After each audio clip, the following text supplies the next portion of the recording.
Padre, bendice esta clase, que llegue este mensaje a nuestro corazón para que lo podamos aplicar en nuestras vidas. Bendice a Pastor Wood, en el nombre de Jesús. Amén.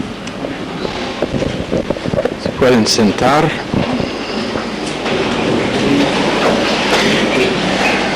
Esta clase es Doctrina Bíblica Aplicada. Estamos en el libro de San Juan. En el libro de la primera epístola de San Juan. Por la temperatura parece que estamos en la provincia de San Juan.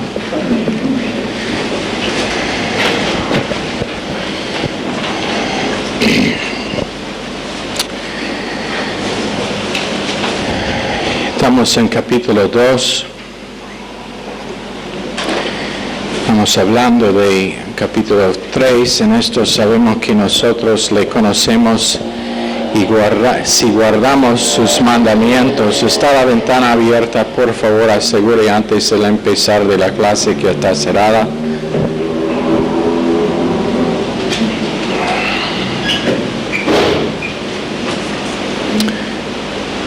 Sé que hace calor. Aprecio tu concentración. Si piensan que hace calor donde están sentados, hace más calor acá. La luz es necesaria para esos santos preciosos en Granburg. Espero que aprecien el precio que tengo que pagar para darle esta clase. También en Capitán Bermúdez. Diego, veo que cambiaste su silla, no es donde estaba sentado antes. 1 Juan capítulo 2, verso 3, en esto sabemos que nosotros le conocemos si guardamos sus mandamientos. Pero esta palabra que se traduce sí, en el griego es una palabra en la tercera clase que ellos que han tomado desde antes ya saben lo que significa la tercera clase. ¿Qué significa?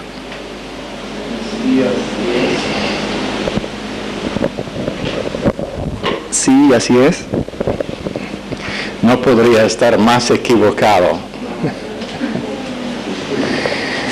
Griego, 3 clases, sí y así es, que es la primera clase, sí y así no es. Segunda clase, esta es tercera clase, sí y puede ser, depende en la volición del individuo, de la decisión del individuo. En otras palabras, nuestro guardar de los mandamientos depende en decisiones tomadas por nosotros. Verso 4 tratábamos mucho en los últimos 2 días, donde dice el que dice, yo le conozco, no guarda sus mandamientos, el tal es mentiroso, y la verdad no está en él, o en otras palabras, no salvo.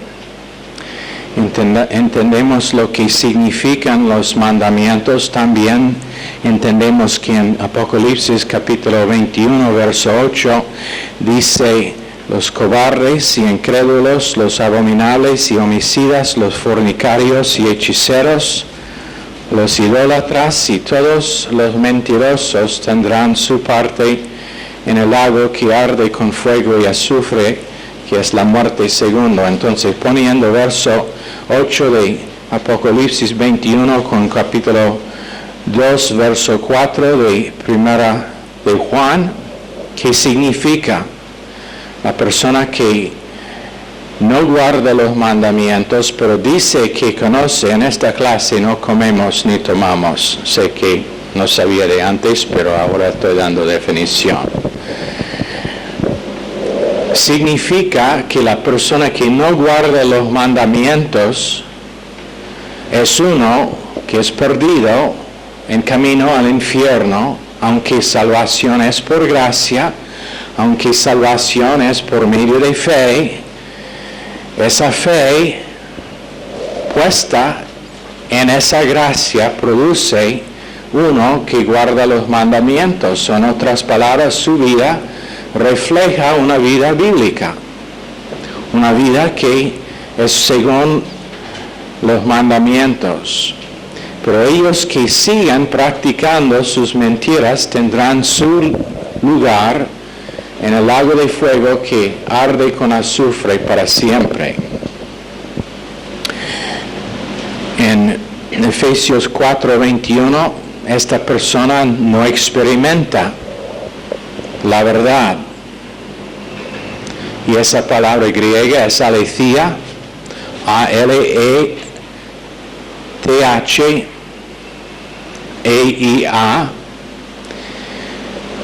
y significa verdad precisa, no generalidad. El creyente bíblico es uno que no vive en generalidades, pero que vive en lo preciso de las Escrituras. En otras palabras, su vida cada día está siendo conformado por la gracia de Dios a lo preciso de las Escrituras. Tiene categorías de doctrina almacenado en su alma para que viva una vida transformada y una vida derribada, que significa que no es su vida, pero es la vida de Jesucristo siendo manifiesto a través de sí. Marcos capítulo 9, verso 43, si tu mano te fuere ocasión de caer, córtala en principio. Mejor te es entrar en la vida manco que teniendo dos manos ir al infierno, al fuego que no puede ser apagado, donde el gusano, hablando de la conciencia de la persona, siempre es consciente, donde el gusano de ellos no muere y el fuego nunca se apaga. Si tu pie te fuere ocasión de caer, córtalo.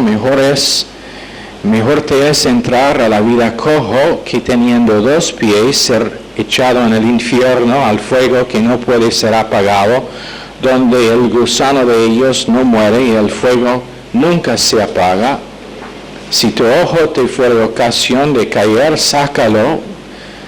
Mejor te es entrar en el reino de Dios con un ojo que teniendo dos ojos ser echado al infierno, donde el gusano de ellos no muere y el fuego nunca se apaga. Repites diciendo donde el fuego nunca se apaga, por causa de que es eterno. Existe una doctrina que dice que el infierno es un lugar temporario donde últimamente la gente que van allá están allá solamente por un tiempo, pero después, por la gracia de Dios, van a estar sacados de allá. No, el fuego arda para siempre. Estarán allá eternamente. Y 6 veces en 4 versos repite que arda para siempre y donde nunca se apaga. ¿Por qué? Espero que entendamos esta noche que Dios no habla solamente para hablar, habla por un propósito.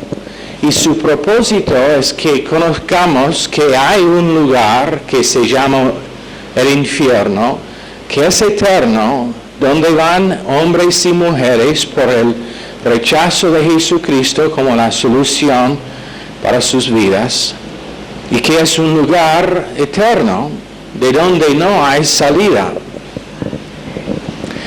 En la Universidad de Harvard, una universidad bien conocida en todo el mundo, uno de los profesores, Arnold Nicolai, dijo: hoy en día tenemos gente que realmente no saben a pensar, hacen decisiones descuidadas y sus valores son materialísticas, carnales, egocéntrico y dirigido hacia sí mismo. Este es un profesor en una de las universidades más conocidas en todo el mundo que dice que gente no sabe a pensar. Pero ¿qué es que hemos dicho acerca de este instituto bíblico? Estamos acá para aprender a pensar correctamente, para evaluar, para entender que vida es real, el infierno es real, el cielo es real, decisiones son lo que van a gobernar nuestro futuro y nuestro destino eterno. Nadie estará en el infierno por casualidad, por causa de que nunca sabía, será allá por una serie de decisiones que fueron tomadas, pero sin cuidar las consecuencias de esas decisiones. Cada creyente tendrá su recompensa conforme a las decisiones que ha hecho. Entonces, lo importante para la vida nuestra es obediencia. Es obediencia. Salvación es completamente por gracia. Santificación, que es un progreso, es completamente por gracia. El favor inmerecido de Dios que manifiesta la naturaleza de Dios en dar a la persona que no merece nada la solución para todos sus problemas sin costo, sin cambio, sin obra, y está apropiado completamente por fe, pero es obediencia por fe, y obediencia será la medida de nuestro éxito o falta de éxito en esta vida, y especialmente nuestra vida espiritual. Si alguien va a obedecer a Dios, primero tienen que oír Dios. Imposible obedecer a Dios sin oír lo que dice, porque no puedo obedecer lo que no conozco. Pero ¿qué pasa? Tenemos hoy en día una iglesia cristiana que de gran manera está intentando a servir a Dios cuando nunca han escuchado a Dios. No han pagado el precio de preparación. En algunos casos van en el campo misionero, dentro de 4 años están quemados, han llegado al fin de sí mismo, porque sí mismo no puede cumplir lo que es por medio de una vida divina. Entonces, ¿qué pasa? Vuelven a su hogar vencido, porque han intentado obedecer el que no han escuchado.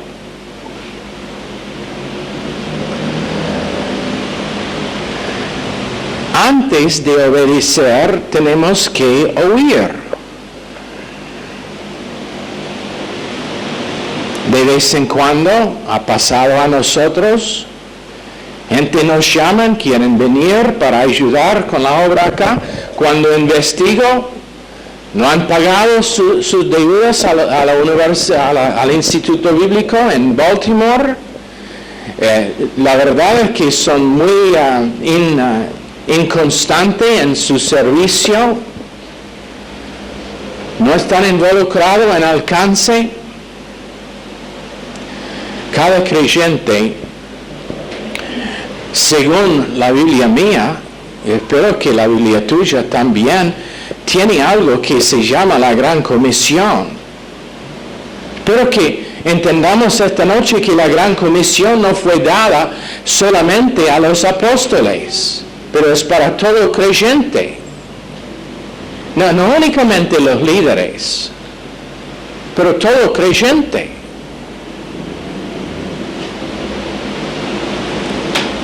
Pero en cuántas iglesias se predica la Gran Comisión.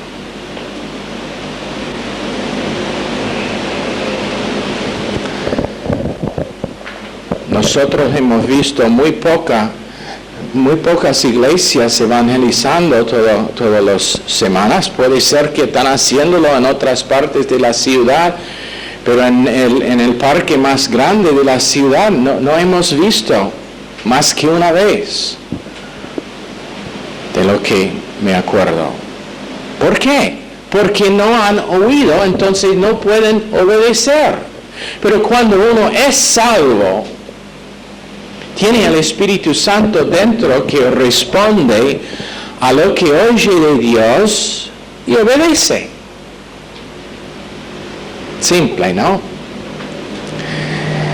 Pero cuando uno no escucha, después en algunos casos se casa y después empieza a intentar servir a Dios sin preparación, están fuera de la voluntad geográfica de Dios, están fuera de la voluntad organizacional de Dios, están fuera de la voluntad perfecta de Dios. ¿Por qué? Porque no han escuchado, entonces no pueden obedecer. Dios tiene una voluntad geográfica por cada creyente, que quiere decir, si no está en el lugar correcto, no va a estar oyendo lo que necesitas oír. Si no está oyendo lo que necesitas oír para su vida, no puede obedecer, entonces su vida estará conocida por Dios como la vida de una persona desobediente.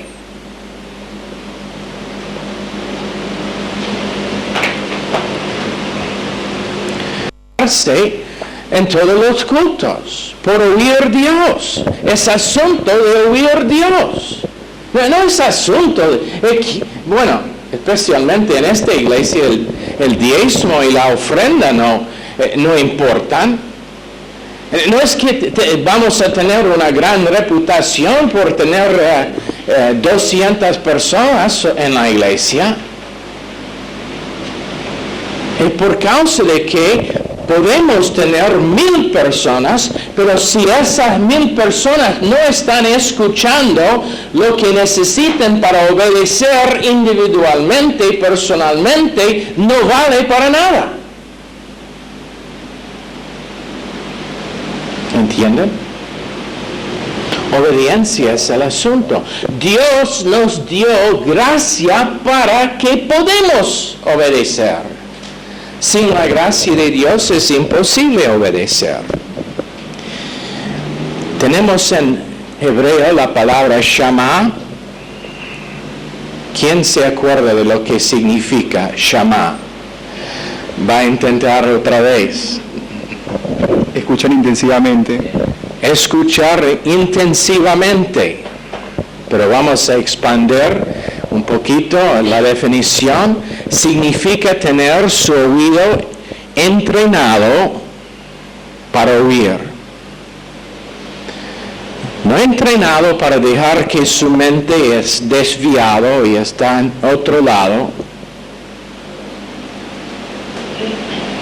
pero está entrenado a poner los ojos en el púlpito, concentrar, no puede estar distraído por nada que pasa. Shama, su mente está entrenado y no es una persona, como dijo el hombre de Harvard, que no sabe pensar y que hace decisiones sin cuidarse. Ahora, ¿por qué está tan importante obediencia? Porque en Juan 4:34 Jesús dijo que mi vida es para obedecer el que me envió. Ese es el significado de mi vida. En 5:30 no vine para hacer mi voluntad, pero la voluntad de mi Padre.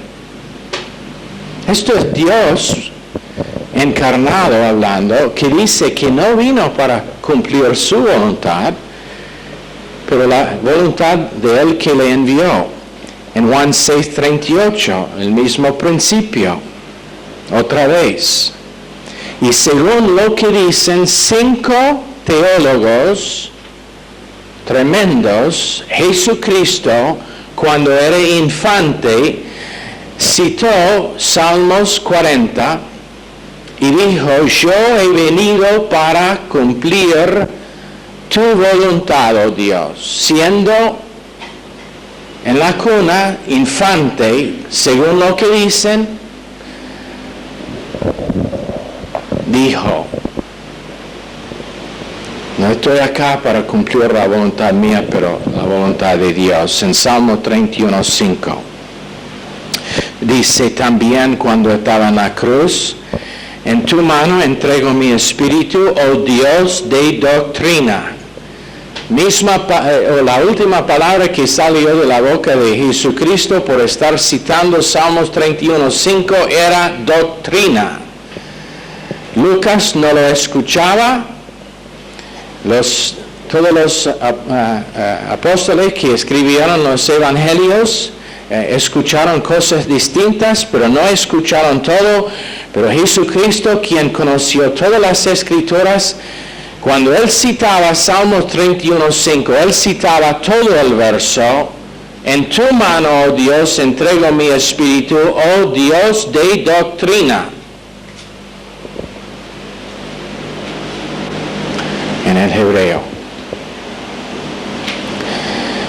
Ahora, en Juan 6:38, no vino para cumplir su voluntad, pero la voluntad de él que le envió.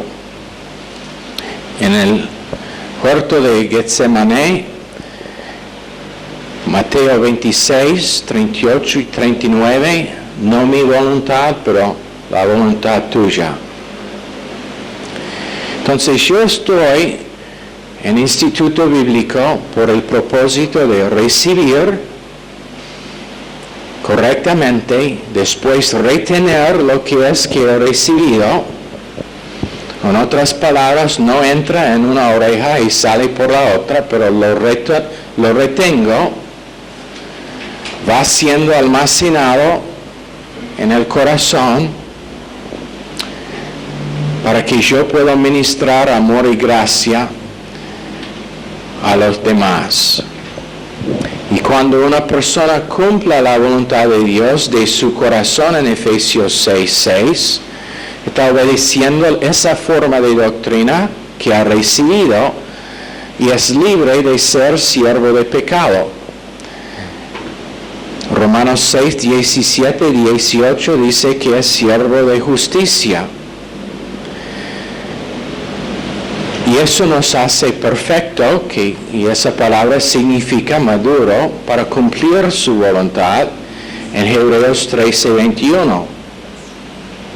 El que cumpla la voluntad de Dios en 1 Juan 2:17 permanece para siempre.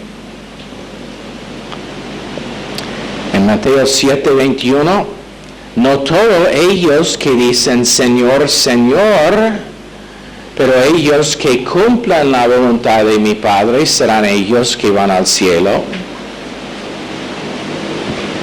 Otra vez, el asunto es obediencia a la voluntad de Dios, y a veces esa obediencia es antes de entender. ¿Sabe que uno no tiene que entender para obedecer? La vida cristiana es una vida de fe, nuestra obediencia es de fe, y esa fe no está basada necesariamente en entender. Primero confiar, obedecer y después entender.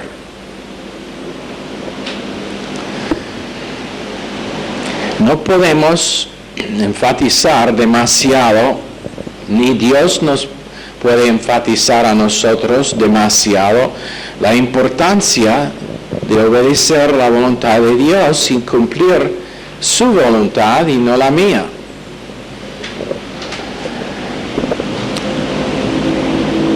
En 1 Tesalonicenses 4:3, la voluntad de Dios es nuestra santificación, que significa puesto aparte para el uso de Dios. Su voluntad es que tenemos oídos entrenados, enfocados, para saber cómo oír. Una de las cosas en que Dios me está entrenando es cómo escuchar cuando una persona habla y oír lo que es que Dios está diciendo acerca de esa persona y no necesariamente lo que dice la persona. ¿Por qué?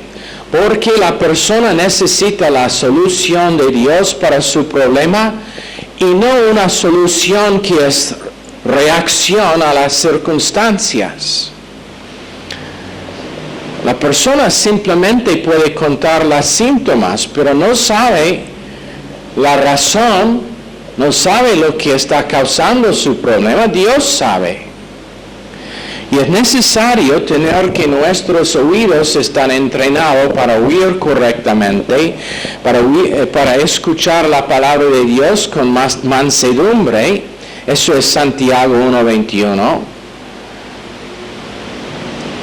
Mansedumbre es humildad, es escuchando la palabra de Dios y dejando que nos convence, que nos reprenda, que nos correcta cuando es necesario. En Sofonías 3:2, el principio de obediencia que es crucial, que habla de oír la voz de Dios. Y es necesario, es crucial que aprendamos a oír la voz de Dios, especialmente en los tiempos en que estamos viviendo. Hay muchas voces, pero el único que nos puede salvar en nuestra experiencia es la voz de Dios. Problemas, dificultades, circunstancias, y únicamente la voz de Dios nos puede salvar en medio de todo eso. No podemos saber cómo vivir para Dios menos que estamos escuchando todo el consejo de Dios en Hechos 20 y 24. Y eso se requiere tiempo. El oír todo el consejo de Dios no es algo que puede pasar en un semestre. Es algo que es la obra de una vida. Se requiere mucho tiempo para conocer todo el consejo de Dios. Se requiere varias porciones. Eso es el por qué el cuerpo es importante. Que cuando están escuchando enseñanza y después respondan con su porción en la manera en que el Espíritu Santo les ha enseñado. Hemos dicho acá antes que el pastor o el maestro en la clase es únicamente el comunicador, pero el Espíritu Santo es el maestro. Y cuando el Espíritu Santo toma de las palabras habladas para comunicar de tu verdad a tu corazón lo que es de valor, es cuando eso después está comunicado para que los demás puedan recibir de tu porción. El pastor no es la iglesia, el maestro no es la iglesia, cada uno tiene una porción, cada uno tiene algo que puede impartir a los demás, cada uno tiene algo que puede compartir, cada uno está recibiendo un mensaje en una forma distinta. Entonces, cuando Dios está comunicando, Él está comunicando a individuos algo distinto. Por supuesto, los principios son los mismos, pero menos que el cuerpo empieza a funcionar respondiendo a la enseñanza que el Espíritu Santo está dándoles por medio del Maestro, no puede ser el consejo completo de Dios. Y algo que tú puedes decir puede ser un pensamiento en forma de semilla para otra amplificación que viene en el próximo mensaje o próxima clase. Entonces no es una educación natural, pero sobrenatural, y Dios usa cada uno por su propósito en ese proceso. Pero cuando uno empieza a escuchar la palabra de Dios, una cosa importantísima es recibir reprensión sin reaccionar. Y estoy hablando de reprensión que viene directamente de la palabra de Dios, no por medio de un individuo, pero cuando la palabra nos reprende. No para vivamos en condenación o culpabilidad, pero para identificar áreas que necesitan estar tratadas por Dios, por su palabra. Y en muchos casos el pastor ni sabe o el maestro ni sabe que ese mensaje está tocando a un individuo. Siempre tengo que reírme cuando alguien me acerca después del culto a una clase y dice, ay pastor, eso me dejó lleno de flechas. No sabía. Yo pensaba que yo era el único que salió lleno de flechas. Porque yo tengo que oír el mensaje también.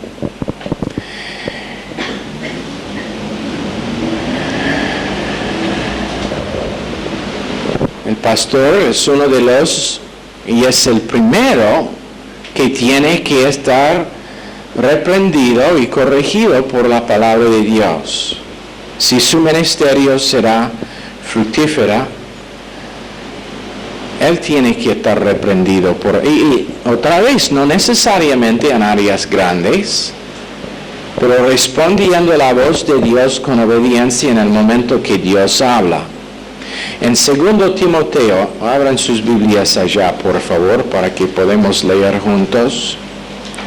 2 Timoteo, capítulo 4, verso 2. Pablo escribiendo a un pastor dice, prediquéis la palabra, instéis a tiempo y fuera de tiempo. Fuera de tiempo significa cuando no quiere oír lo que es, o en otras palabras, alguien que escucha un mensaje cuando de vez en cuando tocamos el tema de vino y después reacciona y dice, ¿por qué siempre está enfatizando vino y el hecho de que el creyente no... Y lo que pasa es que la persona dice, bueno, yo estoy de otra opinión. Esa es la interpretación suya cuando están dadas las... Es por causa, fuera de tiempo significa que uno no lo quiere oír porque es culpable. Y que el mensaje está tocándole en una área en donde no quiere estar obediente, no quiere recibir lo que la palabra dice.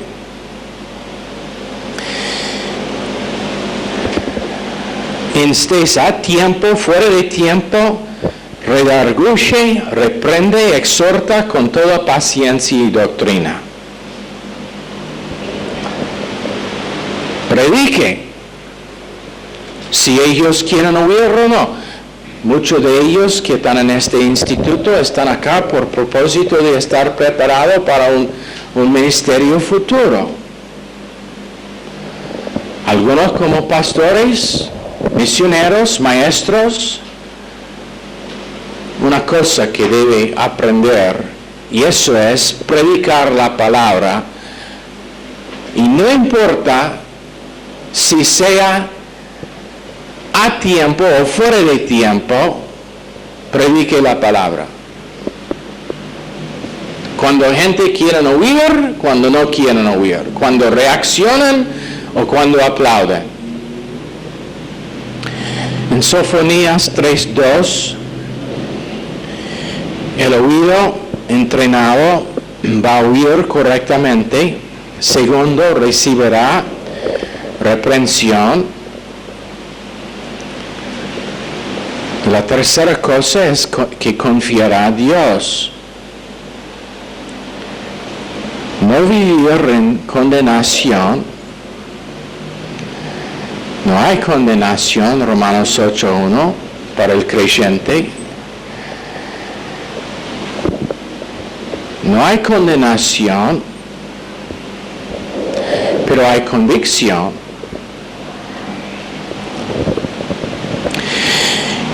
Y lo que significa cuando nosotros recibimos reprensión, corrección, es que estamos yendo en una dirección y simplemente cambiamos la dirección. Porque Dios dice en esta área de su vida, cómo está viviendo en el momento, no es como debe ser, quiero que cambie en esta área y nosotros respondamos sabiendo que estamos amados por Dios y que Él nos ha dado la provisión de su Espíritu y de gracia para responder. No hay rebeldía ninguna en obediencia. ¿Me escucharon? La persona obediente no es obediente a la mitad, o es obediente o es desobediente. No hay tal cosa como rebeldía como una parte de nuestra obediencia. 1 Samuel 12, 14. Y en 1 Pedro 1, 22 purifica el alma. Nuestra obediencia purifica el alma. No hay nada mejor que cuando uno escucha un mensaje que realmente es lleno de convicción, a veces lleno de reprensión, pero responde y obedece. ¿Por qué? Porque se siente puro, limpio, por saber que ha respondido a Dios y Dios ha prometido que va a bendecir a tal persona.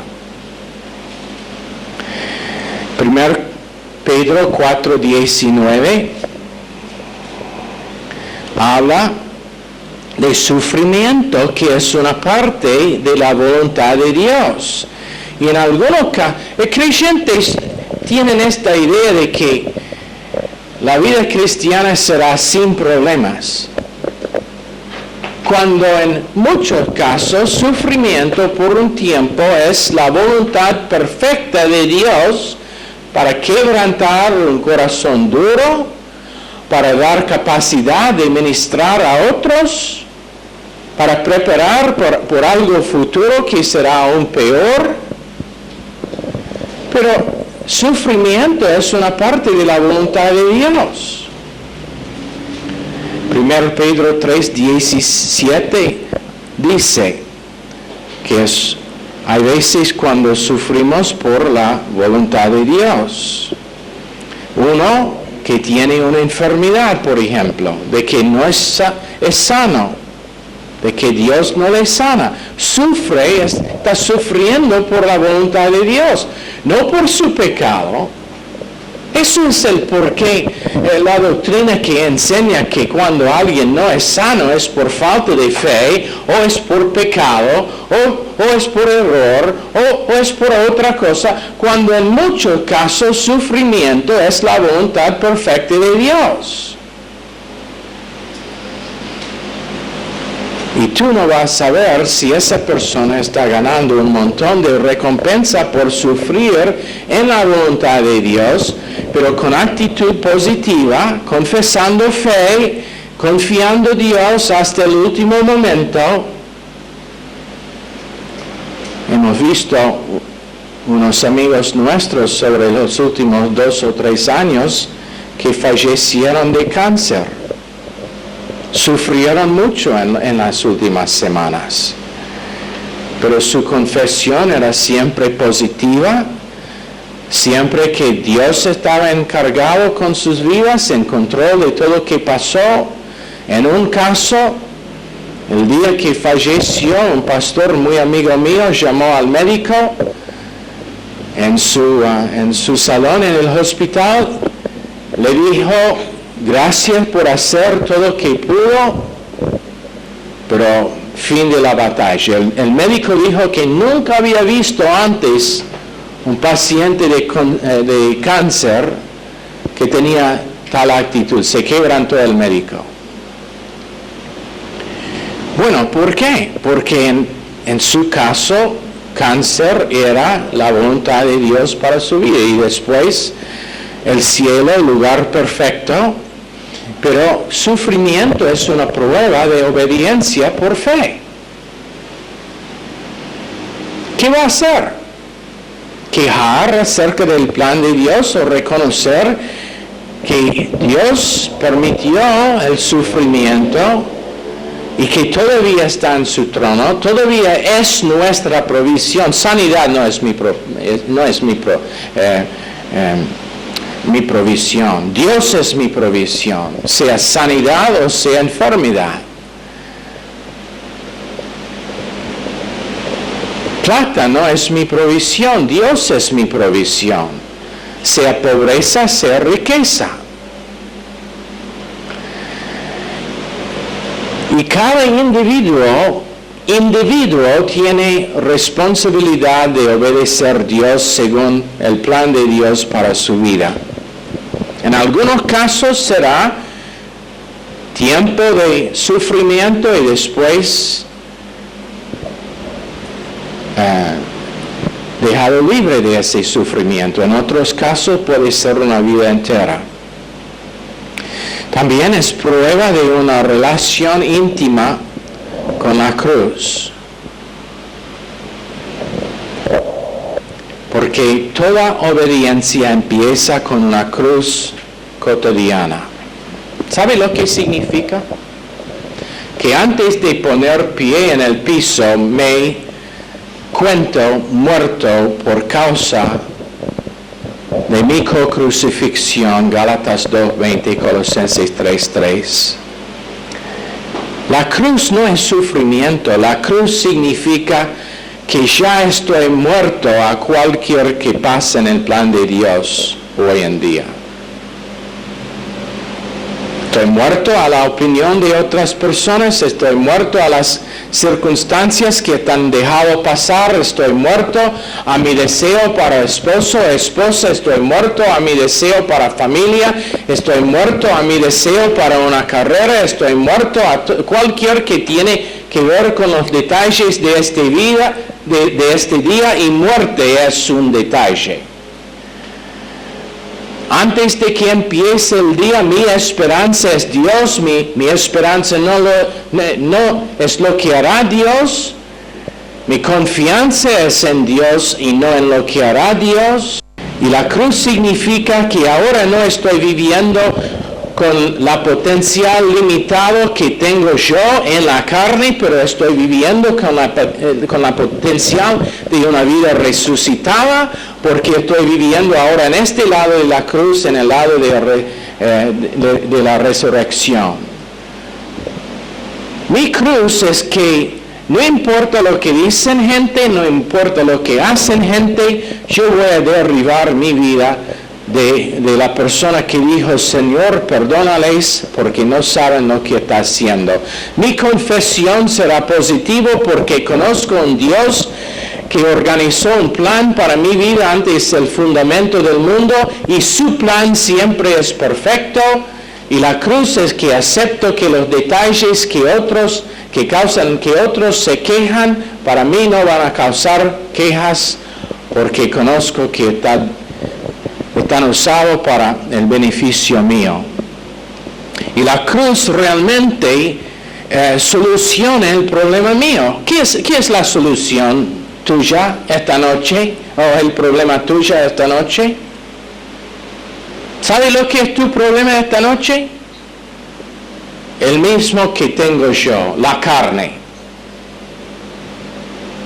La carne. Pero Dios solucionó ese problema. Mató la carne. Crucificó la carne. Pero pastor, no me siento crucificado. No tiene que ver con sentimiento. Tiene que ver con el hecho de que Dios dice lo que Él hizo.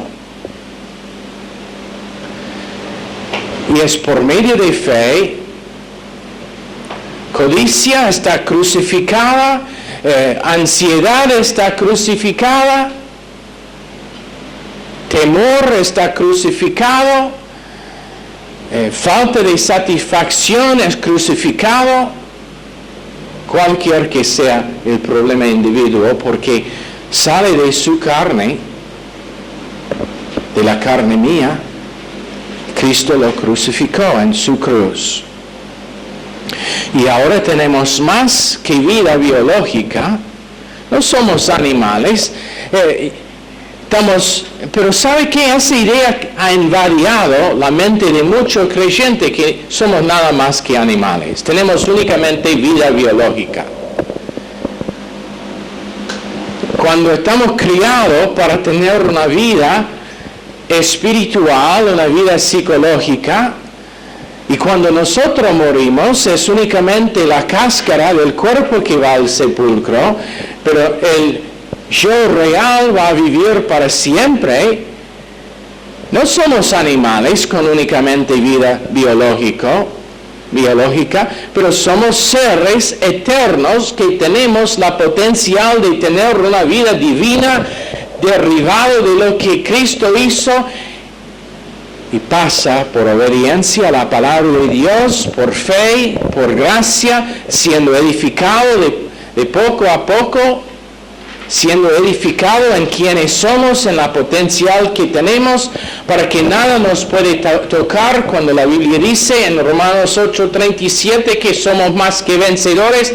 Es más que únicamente un verso que aprendemos en la escuela dominical, pero es quiénes somos nosotros y nada nos puede vencer, ni circunstancias, ni individuos, ni la carne nuestra, ni fuerzas diabólicas, ni lo que dicen otras personas, ni las ideas de nuestras familias que están en contra, ni nuestro pasado, ni nuestro presente, ni nuestro futuro, ni ninguna cosa creada bajo el cielo nos puede vencer, porque Dios nos dijo algo que tiene que ver con quienes somos eternamente, más que vencedores, no únicamente vencedores. Vencedores son ellos que tienen que pelear y luchar para ganar, pero más que vencedores significa que ya han vencido y ni tienen que entrar en la pelea.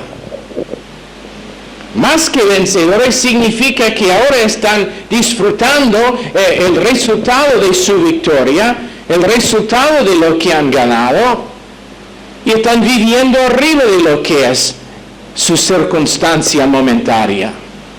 Por eso dice en 1 Pedro 1, verso 7, que la prueba de nuestra fe vale más que oro que se pierda. ¿Por qué? Porque nuestra fe, y eso significa la manifestación de nuestra fe en medio de pruebas, es algo que va a durar eternamente. Oro se pierda, pero nuestra fe no.